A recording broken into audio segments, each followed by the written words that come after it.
स्वागत है आप सभी लोगों का।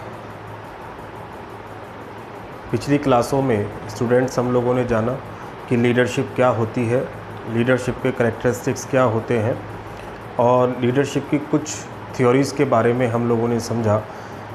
वैसे तो थ्योरी बहुत सारी होती हैं, लेकिन इसमें से मेन थ्योरी जो है वो बीकॉम के पर्पज़ से 3 या 4 होती हैं, उन्हीं को हम लोग डिस्कशन कर रहे हैं आपके सामने।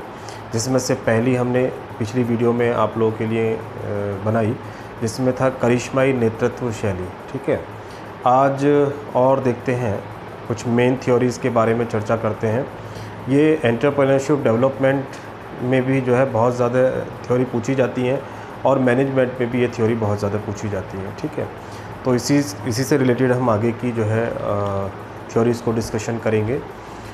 मैं ये कहता हूँ कि ये थ्योरी आप लोगों को यहाँ पर कॉन्सेप्ट क्लियर करेंगे, लेकिन आप इसको अगर ढंग से करना चाहते हैं, आप लोग इसको प्रॉपर एक वे देना चाहते हैं, तो बुक में से ज़रूर पढ़ें।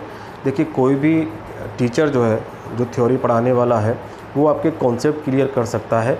कभी भी ऐसा नहीं हो सकता कि वो आपको एक पूरा का पूरा सेटअप बना के दे दे। हाँ, अगर आप लोग जो है साथ ही उसी दिन सेम डे अगर आप लोग उसके नोट्स बना लें, बुक में से पढ़ लें और उसको प्रॉपर तरीके से तैयार कर लें, तो आपका एक अच्छा क्वेश्चन, एक अच्छा रोड मैप तैयार हो जाता है। कोई भी टीचर ये नहीं कह सकता कि वो जो है आपको संपूर्ण ज्ञान दे देगा। देखिए, ज्ञान तो अंदर से झलकता है। एक जो है टीचर आपको दिशा दिखा सकता है, आपको मार्ग दिखा सकता है, एक पाथ तैयार कर सकता है। जो ये कहता हो कि मैं सब कुछ करा दूंगा, ऐसा कभी नहीं हो सकता, क्योंकि अंतर से एजुकेशन का मतलब ही ये होता है, एजुकेटम शब्द से बना है ये ई फॉर इनसाइड और डी को डेवलप करना। अंदर से जब ज्ञान का विकास होता है उसे एजुकेशन कहते हैं। टीचर एक सिर्फ हेल्प कर सकता है।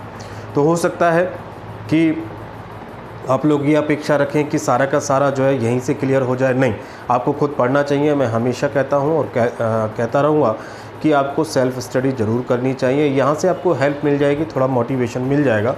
तो आप इन थ्योरी को हैंड टू हैंड बुक में, या आपके पास जो नोट्स हैं, या आपके पास जो भी मॉडल है, उस मॉडल में से हैंड टू हैंड ज़रूर पढ़ लिया करें। चलिए, हम नेक्स्ट थ्योरी हम लोग आज देखेंगे। जिन्होंने पिछली 2 वीडियो नहीं देखी है, उन वीडियो को आप लोग देख लीजिएगा और बाकी यहाँ से हम लोग डिस्कशन करेंगे। आज हम लोग जो थ्योरी देखेंगे वो एक तो थ्योरी देखेंगे ट्रेट थ्योरी। ठीक है ना, क्या बोलते हैं इसको? Traits theory. ट्रेट्स थ्योरी, इसको हिंदी में हम लोग बोलते हैं लक्षण मूलक या लक्षण परक, लक्षण परक सिद्धांत। ठीक है, देखिए, हम लोग जो है नेतृत्व, लीडरशिप की थ्योरी पढ़ रहे हैं, तो ट्रेट थ्योरीज ऑफ लीडरशिप, ये ध्यान रखना। लीडरशिप, नेतृत्व, ये देखिए क्या कहता है यह सिद्धांत। इसके बारे में थोड़ी सी चर्चा करते हैं आप लोगों से। देखिए, क्या होता है कि ट्रेट्स को हम लोग हिंदी में अगर बात करें तो उसको हम लोग बोलते हैं गुण। अंदर से जो विशेषताएं होती हैं, कोई भी मानव है, हर व्यक्ति अलग अलग विधा का, अलग अलग क्षेत्र का माहिर होता है। सभी में सभी गुण नहीं हो सकते, किसी में कोई गुण ज़्यादा होता है, किसी में कोई गुण कम होता है। तो यह सिद्धांत इसी आधार पर बना कि अक्सर जो नेता होते हैं, वो नेता जो होते हैं या लीडर जो होते हैं, उनमें 2 तरह के गुण पाए जाते हैं। कुछ लक्षण उनके निर्धारित कर दिए जाते हैं। वो लक्ष्य जिनमें पाए जाते हैं, उन लक्ष्य के आधार पर यह तय कर लिया जाता है कि यह व्यक्ति लीडर बनने के लायक है, या फ्यूचर में अच्छा लीडर बनेगा, या यह लीडर के सारे गुण अगर अडॉप्ट करता है तो ये अच्छा लीडर कहलाएगा। ठीक है, तो इसलिए क्या होता है कि ट्रेट्स का मतलब क्या हो गया कि कुछ ऐसे लक्षण या कुछ ऐसी विशेषताएं तय कर दी गई और उन मानक के हिसाब से, उन परिधि के हिसाब से यह तय कर दिया गया कि यह गुण जिसमें पाए जाएंगे वह व्यक्ति लीडर बनने के लायक होगा, या उसमें लीडरशिप के सारे गुण विद्यमान होंगे। ठीक है, एक्चुअली में ये जो सिद्धांत बना, पिछले वाले सिद्धांत से उस कमी को पूरा करने के लिए बना। हमने करिश्माई सिद्धांत पीछे पढ़ा। ठीक है, उस सिद्धांत में क्या बताया गया कि जो लीडर होते हैं वो जन्मजात होते हैं। लीडर जो होते हैं वो जन्म से ही अपने गुण को लेकर पैदा होते हैं, वो बनाए नहीं जा सकते। उसी को इन्होंने आगे बढ़ते हुए बात करी और 1930 में इसको 1930 में 1930 में इस लक्षण परक सिद्धांत का जन्म हुआ 1930 में। और इसका जो श्रेय जाता है इसको कहा जाता है कि थॉमस कार्ले ने इसको बनाया। थॉमस कार्ले ने इसको बनाया। थॉमस कार्ले बोलते हैं कि यह सिद्धांत यह कहता है कि जिनमें कुछ पहले से गुण हो वो भी, और जो एक्वायर्ड कैरेक्टरिस्टिक्स हो, एक्वायर्ड का मतलब जो ग्रहण किए जा सकते हैं, जो पैदा किए जा सकते हैं, जो बनाए जा सकते हैं, उनको एक्वायर्ड कहा। कि एक लीडर में दोनों तरह के एक निश्चित गुण, ये गुण अगर पाए जाते हैं तो यह गुण अगर दोनों पाए जाते हैं तो वह व्यक्ति लीडरशिप बनने के लायक हो जाता है। इसका प्रयोग 1930 से लेकर 1950 के बीच में बहुत ज़्यादा किया गया। 1930 से लेकर 1950 के बीच में बहुत ज़्यादा इसका इस्तेमाल किया गया। ये थॉमस कार्ले या इस सिद्धांत को मानने वाले लोग क्या कहते हैं कि जो व्यक्ति होता है, जो पर्सन होता है, उस पर्सन में कुछ कैरेक्टरिस्टिक्स जो होते हैं, कैरेक्टरिस्टिक्स जो कुछ विशेषताएं होती हैं या कुछ ट्रेट्स जो होते हैं, जो गुण होते हैं, उन गुण को डिफ़ाइन कर दिया गया। वो गुण ढूंढे जाते हैं, अगर वो गुण इनमें पाए जाते हैं तो वो व्यक्ति गुड लीडर कहलाता है। ये जो ट्रेट्स होते हैं, ये जो कैरेक्टरिस्टिक्स होते हैं, ये दो तरह के कैरेक्टरिस्टिक्स इनमें होते हैं। एक तो होते हैं बॉर्न, जन्मजात, और दूसरे होते हैं एक्वायर्ड। क्या होते हैं? एक्वायर्ड। एक्वायर्ड का मतलब होता है ग्रहण करने वाले या अर्जित, जो अर्जित किए जा सकते हों। देखो, जो जन्म होते ही, जो पैदा होते ही गुण पाए जाते हैं उसको बोलते हैं एडबॉर्न कैरेक्टरिस्टिक्स, ठीक है ना, जन्मजात गुण। और एक्वायर्ड का मतलब होता है कि जिनको सीखा जाता है, जो सीख कर धीरे धीरे मानव के शरीर में या मानव के अंतर मन में विकसित होते हैं, उसे हम लोग क्या बोलते हैं? एक्वायर्ड बोलते हैं। क्या बोलते हैं उसको? एक्वायर्ड बोलते हैं। ये क्या कहते हैं कि बॉर्न जैसे कुछ विशेषताएं तय कर दी गई। बॉर्न जन्मजात, जन्म लेते ही कौन कौन से गुण हो सकते हैं? बताओ मुझे, जन्म लेते ही कौन कौन से गुण हो सकते हैं? देखिए, दो तरह के गुण हो सकते हैं, एक तो शरीर से रिलेटेड हो सकते हैं और एक बुद्धि, ठीक है। एक तो बॉडी से रिलेटेड हो सकते हैं और एक क्या हो सकते हैं? इंटेलिजेंस। ये दो तरह के जो कैरेक्टरिस्टिक्स हैं ये जन्मजात होते हैं। आप कहते नहीं हो कभी कभी कि यार भगवान ने इसे क्या शरीर दिया है, ठीक है ना, भगवान ने इसे कितनी बढ़िया जो है रंग दिया है। देखिए, कोई हमारे भारत के अंदर ही है, तीन तरह के रंग अक्सर पाए जाते हैं, ठीक है ना, मानव के। या तो वो जो है ब्लैक होता है, काला होता है, या वाइट होता है, सफ़ेद होता है, या जो है वो गेहुआ कलर का होता है, विटिश कलर का। तीन तरह के लोग हमारे इंडिया में पाए जाते हैं। कोई व्यक्ति अगर काला है तो क्या उसे आप पूरा कर सकते हो? क्या नहीं कर सकते ना। वो चाहे कितना ही फेयर एंड लवली लगा ले, फेयर एंड लवली की पूरी क्रीम की क्रीम ख़त्म कर दे, थोड़ा सा फ़र्क तो पड़ सकता है। कि ऐसा नहीं हो सकता कि वो जो है बिल्कुल अपना परिवर्तन करके काले से गोरा हो जाए। या गोरा व्यक्ति काला होना चाहता है, उसका बहुत मन है कि मैं गोरे से काला होना चाहता हूँ, खूब क्रीम पोते, खूब जो है कोयला लगाए, तो क्या वो काला हो सकता है? क्या नहीं हो सकता, नहीं हो सकता। कुछ समय के लिए उसका प्रभाव रहेगा, लेकिन उसके बाद जो अंदर से उसका बॉडी का कलर है ईश्वर ने दिया है जन्मजात, वो वैसा ही कलर उसका रह जाता है। इसका मतलब क्या हो गया कि रंग जो है वो कैसा है? जन्मजात है, ठीक है। ये शारीरिक स्ट्रक्चर, ठीक है ना, शरीर का स्ट्रक्चर, शरीर की हड्डियाँ, शरीर का बनावट, ठीक है, आँखें, आँखों का रंग, क्या इनको परिवर्तन कर सकते हो आप लोग? बिल्कुल नहीं कर सकते। जैसे मेरी आँखों का कलर है, मेरी आँखों का कलर जो है कुछ जो है अलग तरह का है, ठीक है ना, ब्राउन टाइप का है, तो इनको क्या चेंज कर सकता हूँ? क्या मैं नहीं कर सकता चेंज। जैसी हैं ऐसी रहेंगी। किसी की ब्लू होती है, नीली होती हैं, तो क्या उनको चेंज कर सकते हो? क्या आप नहीं कर सकते। ये जन्मजात है, ठीक है ना। मेरी नाक है, मेरी नाक थोड़ी मोटी है तो मोटी ही रहेगी, पतली थोड़ी हो सकती है। मैं खूब इसको पिचकाऊँ? नहीं कर सकता ना, जन्मजात है, ठीक है। किसी की बहुत पतली होती है, लंबी होती है, तो उसकी ऐसी रहेगी, वो कितनी चौड़ी करने की कोशिश करे नहीं हो सकती। हाथ, पैर, रंग, रूप, ठीक है ना, शरीर की बनावट, हड्डियों का ढांचा, ये सब कैसे गुण होते हैं? ये सब शारीरिक गुण होते हैं। कैसे गुण होते हैं? शारीरिक। ये कहते थे, इस सिद्धांत के मानने वाले लोग कहते थे कि ये जो चीज़ें होती हैं ये जन्मजात होती हैं, एट बॉर्न, जन्म लेकर ही पैदा होती हैं, ठीक है। इंटेलिजेंस, बुद्धि है। कोई बच्चा होता है वो शुरू से बहुत तेज़ होता है, शुरू से बहुत होशियार होता है। ABCD, APNR, आपेयाम वो जो है पहले साल में सीख जाता है, ठीक है। जो बच्चे होते हैं इस तरीके के, जैसे भारत में अभी बिहार में चाणक्य पाया गया, 11 साल का ही उसको सारी नॉलेज है। तो ये जन्मजात गुण है। इंटेलिजेंस, कि उसको नई चीज़ सीखने में कितनी जल्दी कोशिश करता है, नई चीज़ कितनी जल्दी सीख पाता है। ये सब बुद्धि भी कैसी होती है, जन्मजात होती है। कि इंटेलिजेंस जो है वो थोड़ी बहुत तो बढ़ाई जा सकती है एक्वायर्ड नॉलेज करके, लेकिन ऐसा नहीं हो सकता कि उसकी शार्पनेस ख़त्म हो जाएगी। ठीक है, परिस्थिति के आधार पर इसमें परिवर्तन होगा, लेकिन ऐसा नहीं हो सकता कि अमूलचूल परिवर्तन हो जाएगा। जो शुरू से शार्प है वो शार्प ही रहेगा, जो शुरू से जिसको समझने में दिक्कत आती है वो दिक्कत ही आएगी। तो इन्होंने दो चीज़ों को माना। ठीक है, हालांकि बुद्धि पे बहुत ज़्यादा विवाद हुआ। बुद्धि को बहुत से लोग ये मानते हैं कि ये ठीक हो सकती है, घिस घिस के कोई लगातार अगर प्रैक्टिस करता रहे तो शार्प हो सकती है, लेकिन फ़िलहाल इन्होंने क्या माना कि जो बॉडी है और जो इंटेलिजेंस है ये कैसी होती हैं, जन्मजात होती हैं। कैसी होती हैं, जन्मजात होती हैं। ठीक है, बॉडी में क्या क्या चीज़ आ गई, बॉडी में आप लोगों ने सीखा क्या क्या आ गया, बॉडी में क्या क्या आ जाएगा बच्चों, रंग आ गया, ठीक है, रूप आ गया, ठीक है, हाइट आ गई, वेट आ गया, ठीक है, उसकी स्टाइल आ गई। ओके, स्टाइल के बाद जो है और क्या आ सकता है, स्ट्रक्चर आ सकता है।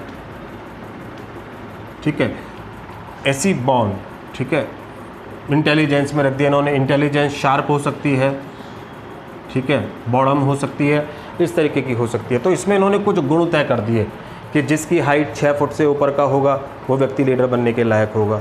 जो है काले रंग का होगा या वेटिज रंग का होगा, गेहुआ रंग का होगा, उसमें लीडर बनने के गुण ज़्यादा होंगे। ठीक है, या जिसकी जो है चेस्ट की चौड़ाई जो है वो ज़्यादा होगी, जो है वो ज़्यादा बलवान होगा, वो ज़्यादा प्रभावित करने के लिए होगा। ऐसे कुछ इन्होंने करैक्टर, ऐसे कुछ इन्होंने ट्रेट्स निर्धारित कर लिए। इसके आधार पर यह तय करने लगे कि यह जन्मजात गुण जिसमें पाए जाएंगे वह व्यक्ति लीडर बनने के लायक होगा।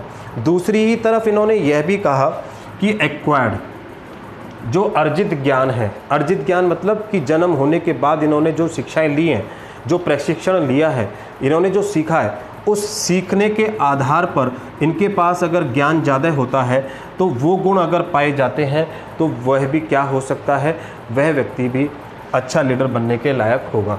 ये जो एक्वायर्ड नॉलेज है, ये जो एक्वायर्ड ज्ञान है जो इन्होंने ग्रहण करना है, वो कौन कौन से हो सकते हैं, जैसे क्या क्या हो सकता है, जैसे देखिए क्या क्या सीखता है, टेक्निकल नॉलेज।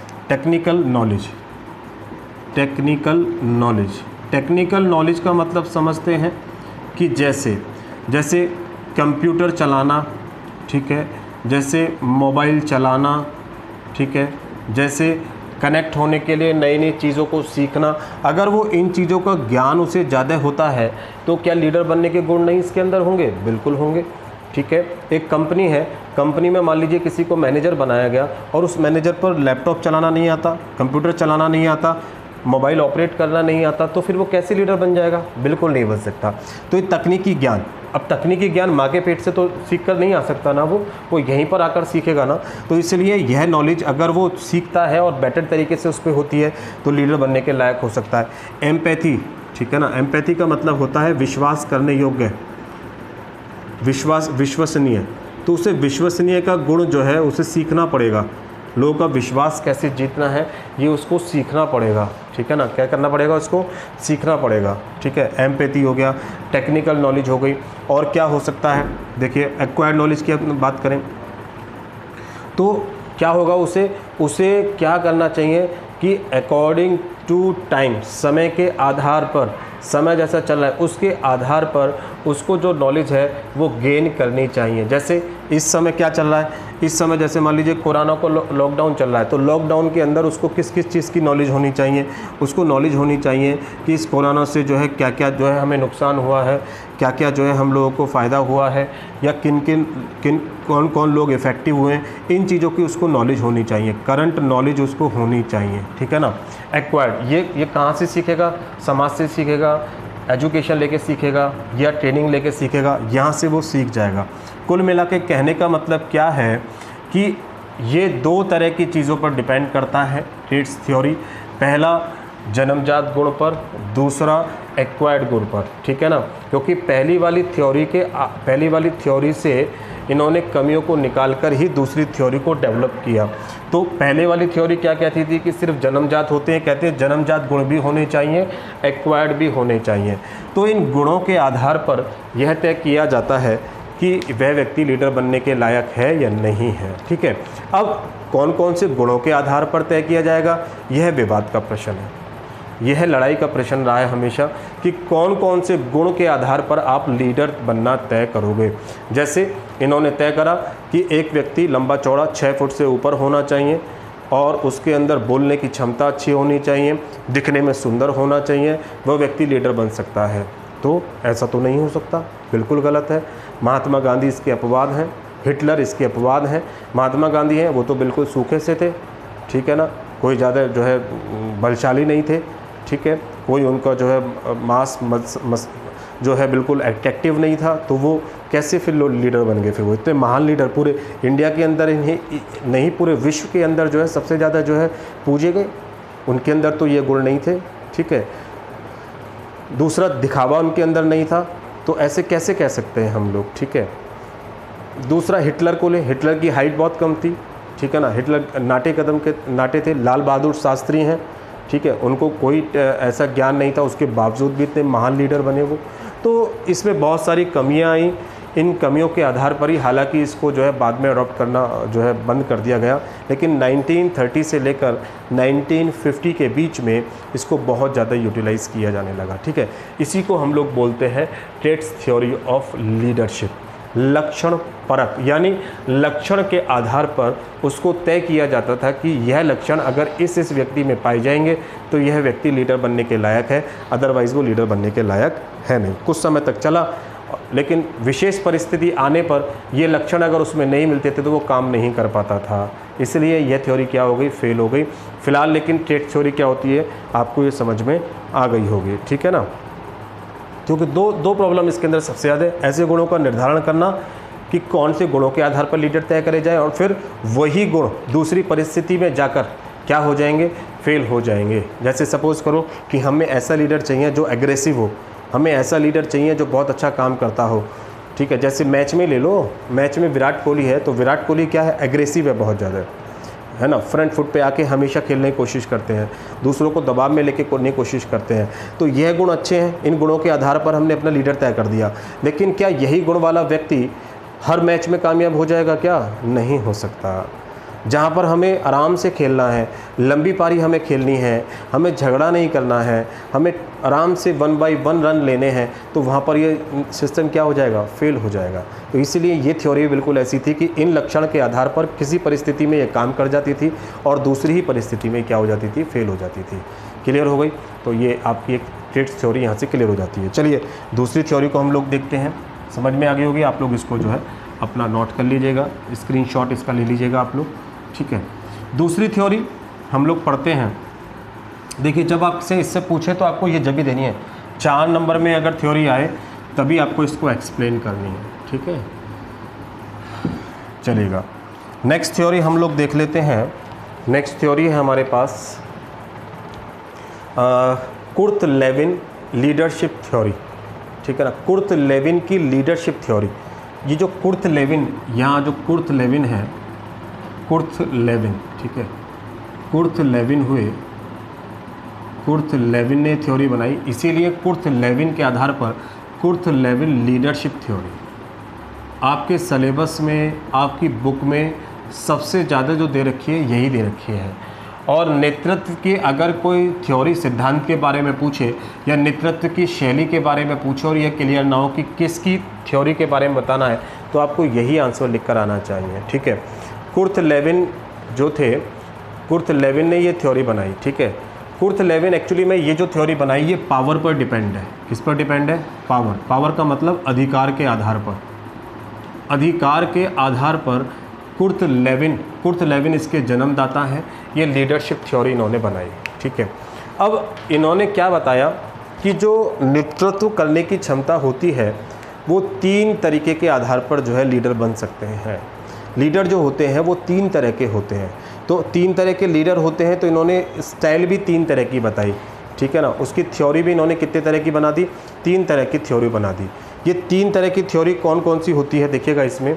देखिए, पहली थ्योरी है आपके पास, अगर हम बात करें तो 1939 में, 1939 में ये थ्योरी बनाई। किसने बनाई, कुर्ट लेविन ने थ्योरी बनाई। ठीक है, इन्होंने क्या बताया कि जो लीडरशिप होती है वो कितने तरह की होती है।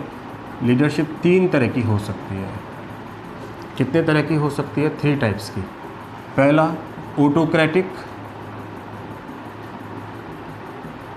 Autocratic leadership.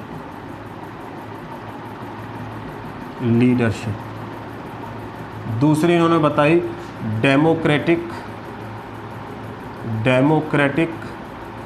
लीडरशिप। और तीसरी बताई इन्होंने लेज़ेस फेयर, LEISIZZE, लेज़ेस फेयर, FIRE या FAIRE लीडरशिप। थ्योरी बनाई इन्होंने 3 तरह की।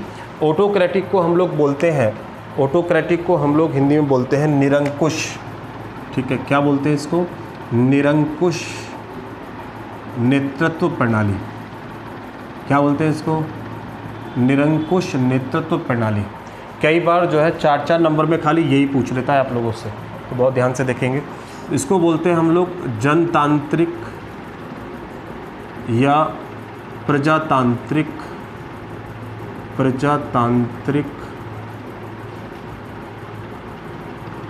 नेतृत्व प्रणाली। ओके। एंड जो लेज़ेस फेयर होती है इसको हम लोग बोलते हैं निर्बाध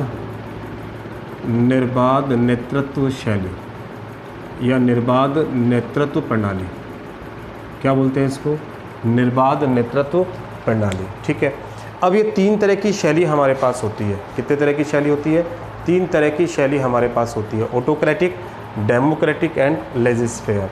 देखो सीधी सी बात समझ लीजिएगा, इसको अगर हम लोग बात करें तो ये जो ऑटोक्रेटिक लीडरशिप होती है, निरंकुश, इसके नाम से क्लियर है। इसको क्या बोलते हैं? निरंकुश। देखिए जहाँ पर जो बॉस होता है, बॉस अपने कर्मचारियों को सिर्फ आदेश देता है, उनसे कोई पूछता नहीं है, बस उनको काम देता है और कहता है कि ये वाला काम तुम्हें शाम के 7 बजे तक पूरा करना है, और अगर तुमने नहीं करा तो तुमको पनिशमेंट दिया जाएगा। ठीक है, ऐसी बात वो अगर करता है तो ये कैसी बात होगी? इसका मतलब वो बॉस जो है क्या है? वो तो भय दिखा रहा है, वो तो डर दिखा रहा है। तो भय और डर दिखाकर जहाँ पर काम कराया जाता है उसको हम लोग क्या बोलते हैं? ऑटोक्रेटिक लीडरशिप स्टाइल बोलते हैं। क्या बोलते हैं? Autocratic leadership style. बात समझ में आता है? इसका मतलब समझ में आ गया। यानी बॉस जब आदेश ही देता हो, कर्मचारियों के बारे में सोचता नहीं हो, बस सिर्फ काम पूरा कराने की कोशिश करता हो, यह ना देखता हो कि कर्मचारी थक गया है या कर्मचारी को रेस्ट की ज़रूरत है या कर्मचारी को कोई चाय पानी की ज़रूरत है या कर्मचारियों को छुट्टी की ज़रूरत है या वो काम पूरा समय से नहीं कर पाया तो क्यों नहीं कर पाया है, या डिसीजन लेने के लिए उनसे कोई राय ले ली जाए, ऐसी बातें अगर कुछ नहीं करता है तो वो कौन सा तुम्हारा लीडरशिप स्टाइल कहलाती है? ऑटोक्रेटिक। ठीक है, क्या कहलाती है? ऑटोक्रेटिक। इसको हम लोग एक तंत्रीय भी बोलते हैं। क्या बोलते हैं इसको हम लोग? एक तंत्रीय। ठीक है, क्या बोलते हैं? एक तंत्रीय। एक तंत्रीय का मतलब होता है कि वन वे कम्युनिकेशन। कैसा कम्युनिकेशन है ये? वन वे कम्युनिकेशन है। ठीक है, वन वे कम्युनिकेशन का मतलब समझते हैं कि इसमें जो होता है सिर्फ एक ही तरफ से आदेश आता है। ठीक है, ऐसा नहीं है कि जो है आप लोग अपनी बात कहेंगे, नहीं, बस ऊपर से आदेश आएगा। इसलिए जब भी कम्युनिकेशन होता है तो वो टॉप टू बॉटम होता है। कहाँ से होता है? टॉप टू बॉटम, ऊपर से नीचे की तरफ, हमेशा ऊपर से नीचे की तरफ, ऊपर से नीचे की तरफ हमेशा कम्युनिकेशन होगा। भाई बॉस है, बॉस अपने सबॉर्डिनेट से कहेगा, नीचे वाले कर्मचारी से कहेगा, उसका कर्मचारी नीचे वाले से कहेगा, तो इसलिए सिर्फ ऊपर से नीचे की तरफ ही कम्युनिकेशन होता है। कैसा होता है? ऊपर से नीचे की तरफ। इसीलिए इसको क्या बोलते हैं? एक तंत्रीय, वन वे कम्युनिकेशन। कैसा कम्युनिकेशन है? वन वे कम्युनिकेशन है। बस ऊपर से नीचे की तरफ आदेश आएगा, काम कर दिया जाए, पूरा कर दिया जाए। बस इसको हम लोग क्या बोलते हैं? वन वे कम्युनिकेशन बोलते हैं। क्या बोलते हैं? वन वे कम्युनिकेशन बोलते हैं। क्लियर? तो ऊपर से नीचे की तरफ होता है। दूसरी बात कि ये जो होता है, ये जो काम होता है हमेशा ये टास्क ओरिएंटेड होता है। कैसा होता है? Task oriented. ठीक है।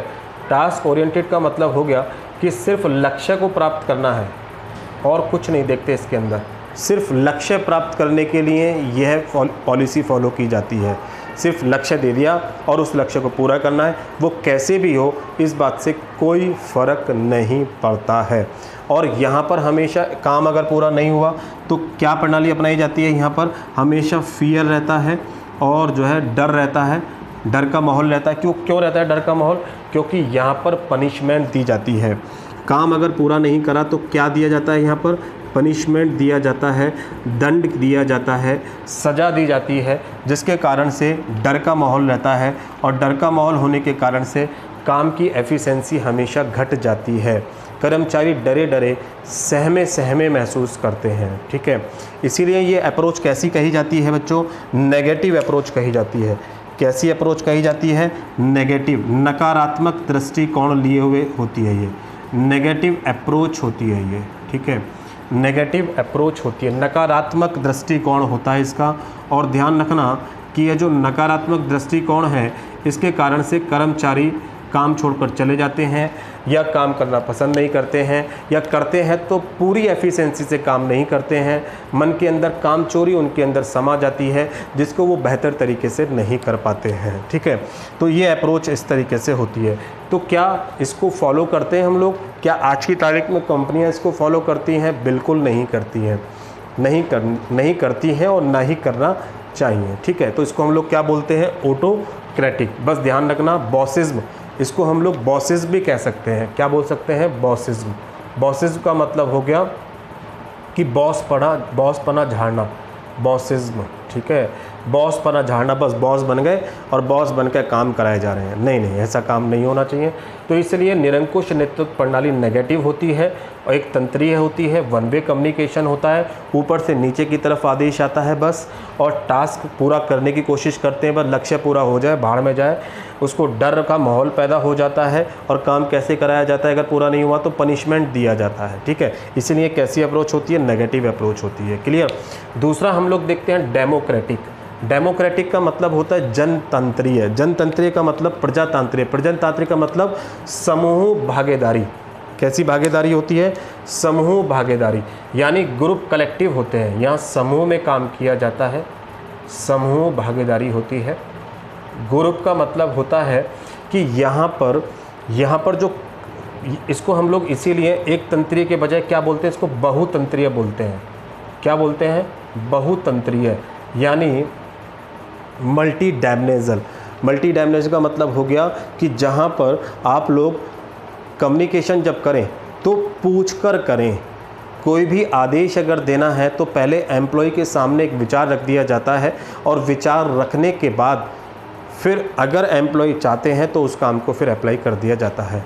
जैसे सपोज़ करो कि कोई फर्म को, कोई कंपनी को अपना टाइम बदलना है, तो यहाँ पर तो सिर्फ आदेश दिया जाएगा कि कल से आपका समय सुबह 6 बजे का हो जाता है, 6 बजे से रात के 10 बजे तक काम करेंगे, बस।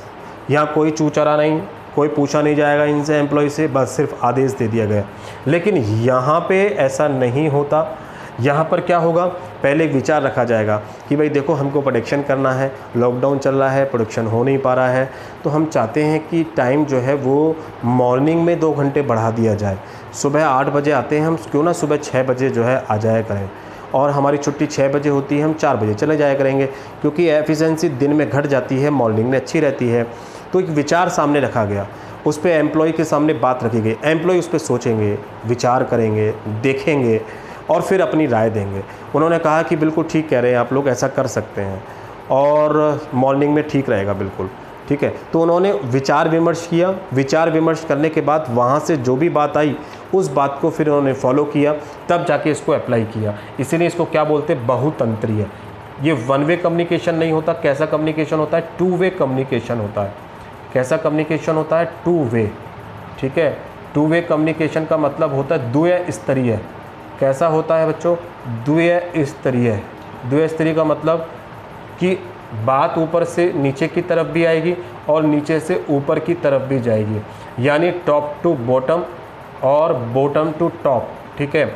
यानी ऊपर से बॉस जो है कोई बात को नीचे रखेंगे और फिर नीचे से कर्मचारी ऊपर की तरफ भेजेंगे, अपना सुझाव भी देंगे कि अगर ऐसा कर लिया जाए तो कैसा रहेगा। यानी पूरे कर्मचारियों को पूरा पूरा मौका दिया जाता है। इसीलिए इसको जनतांत्रिक, जन का मतलब होता है मानव, ठीक है, प्रजा के आधार पर, प्रजा की खुशी के आधार पर, प्रजा खुशी खुशी उस काम को एक्सेप्ट कर ले, उसके आधार पर किया जाता है। होते तो ये भी लक्ष्य के आधार है, लेकिन इसमें कर्मचारियों के साथ लेके चला जाता है। यानी टास्क प्लस एम्प्लॉय वेलफेयर, ठीक है। इसमें टास्क तो पूरा किया जाता है, लेकिन कर्मचारियों को साथ में लेके दिया जाता है। यहाँ कोई भय का माहौल नहीं होता, बल्कि विश्वास का माहौल होता है। फेथ, यहाँ विश्वास का माहौल हो जाता है। कैसा माहौल होता है? विश्वास का माहौल हो जाता है, विश्वास भरा माहौल हो जाता है। कोई कर्मचारी काम करना पसंद नहीं करता, बल्कि दिल से काम करता है, ठीक है। और जो है कोई चोरी करता है तो उसे आपस में पकड़ा देते हैं, बोले भैया ये चोरी कर रहा है, गलत है, मालिक तो हमारे लिए इतना अच्छा सोचता है, तो चोरी कर रहा है तो उसको या तो बाहर निकाल देते हैं सिस्टम से, या उसे सुधार देते हैं। खुद भी स्वेच्छा से वो अच्छा करने की कोशिश करते हैं। और यहाँ पर जो काम कराया जाता है, पनिशमेंट की बजाय रिवार्ड से काम कराया जाता है। किससे काम कराया जाता है? रिवार्ड, यानी उनको पुरस्कार दिया जाता है, ठीक है। पुरस्कार उनको डायरेक्ट भी दिया जा सकता है, इनडायरेक्ट भी दिया जा सकता है, ठीक है। पुरस्कार के थ्रू काम कराया जाता है। इसीलिए ये सारी कितनी अच्छी बातें हैं, विश्वास भरा माहौल पैदा होता है। इसीलिए इस अप्रोच को कैसी अप्रोच कहा जाता है? पॉजिटिव अप्रोच कहा जाता है। कैसी अप्रोच कहा जाता है? पॉजिटिव अप्रोच कहा जाता है। सकारात्मक, कैसी कहा जाता है? सकारात्मक, ओके। सकारात्मक दृष्टिकोण लिए हुए होता है। तो अगर आपसे इसके बारे में पूछे तो इस तरीके से आप लोग लिख देंगे। तो ऑटोक्रेटिक सीख लिया आप लोगों ने, डेमोक्रेटिक सीख लिया, ठीक है। तीसरा क्या? लेज़े-फेयर लीडरशिप, निर्बाध नेतृत्व प्रणाली, या इसको स्वतंत्र प्रणाली भी बोलते हैं। क्या बोलते हैं इसको? स्वतंत्र प्रणाली, ठीक है। स्वतंत्र प्रणाली, यानी इसके अंदर क्या होता है कि इसके अंदर ऊपर से कोई नियंत्रण नहीं होता है, ठीक है। बस ऊपर के जो बॉस होते हैं, ऊपर के जो मैनेजर होते हैं, वो टास्क दे देते हैं, एक प्रोजेक्ट दे देते हैं और कह देते हैं कि इस प्रोजेक्ट को पूरा करके लाओ। बस अब ये प्रोजेक्ट तुम अपने आप पूरा करके लाओ, तुम्हारी मर्जी है, तुम इसको कितने जो है कैसे पूरा करते हो, तुम्हारे ऊपर कोई नियंत्रण नहीं रहता। बस एक प्रोजेक्ट उन्होंने दे दिया और उस प्रोजेक्ट को आपको बहुत जल्दी या बहुत समय से पूरा करके लाना है। आप कैसे पूरा करते हो, कैसे पूरा नहीं करते हो, क्या चीज़ फॉलो करते हो, क्या फॉलो नहीं करते हो, ऊपर से कोई डायरेक्शंस, कोई नियंत्रण करने वाला आपके ऊपर नहीं होता है, कोई प्रेशर डालने वाला अपने ऊपर नहीं होता है। इसको हम लोग बोलते हैं लेज़े-फेयर लीडरशिप। हालांकि यह लीडरशिप वहीं पर फॉलो की जाती है जहां पर एम्प्लॉयज़ बहुत ज़्यादा एजुकेटेड होते हैं, बहुत ज़्यादा डेडिकेटेड होते हैं, वहीं पर यह फॉलो की जाती है, ठीक है। अगर हम ऐसी जगह इसको फॉलो कर देंगे जहाँ पर एम्प्लॉयज़ एजुकेटेड नहीं है या डेडिकेटेड समर्पित भाव नहीं है, तो वहाँ पर वो उस कंपनी को डुबो देंगे, उस कंपनी को बेकार कर देंगे, वहाँ पर यह सिस्टम फॉलो नहीं हो सकता।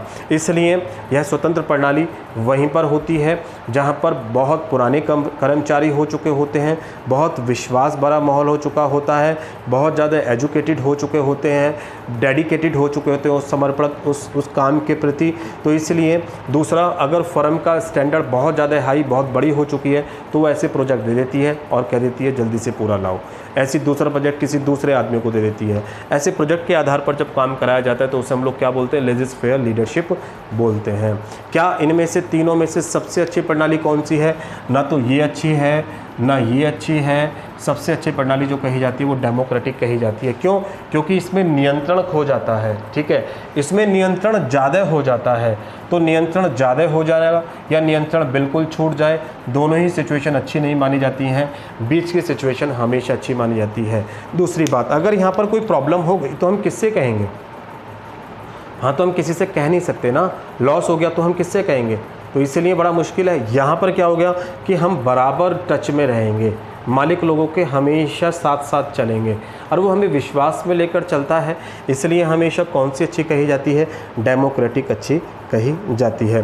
तो आपसे अगर क्वेश्चन पूछे कि बताइए लीडरशिप कितने तरह की होती है, तो आपको लीडरशिप, टाइप्स ऑफ लीडरशिप अगर पूछे तो यही आंसर आपको देना है, ऑटोक्रेटिक, डेमोक्रेटिक और लेजिस्लेटिव लीडरशिप, यानी एक तंत्रीय, बहुतंत्रीय और स्वतंत्र। ठीक है, इसके आधार पर आपको डिसीजन लेना है। आई होप आपको समझ में आ गया होगा, और ढंग से पढ़ने के लिए आप अपनी बुक को पढ़िएगा। ये सभी कॉन्सेप्ट मिलेंगे, मैंने बस इस फॉर्म में लिख दिया है, वहाँ पर थ्योरेटिकल फॉर्म में है। ठीक है, वहाँ पर आप लोग देख लीजिएगा। चलिए, कुछ एक आध थ्योरी और जो मेन बचती हैं वो अगली वीडियो में हम लोग देख लेंगे। ठीक है, चलिए आज के लिए इतना ही काफ़ी है।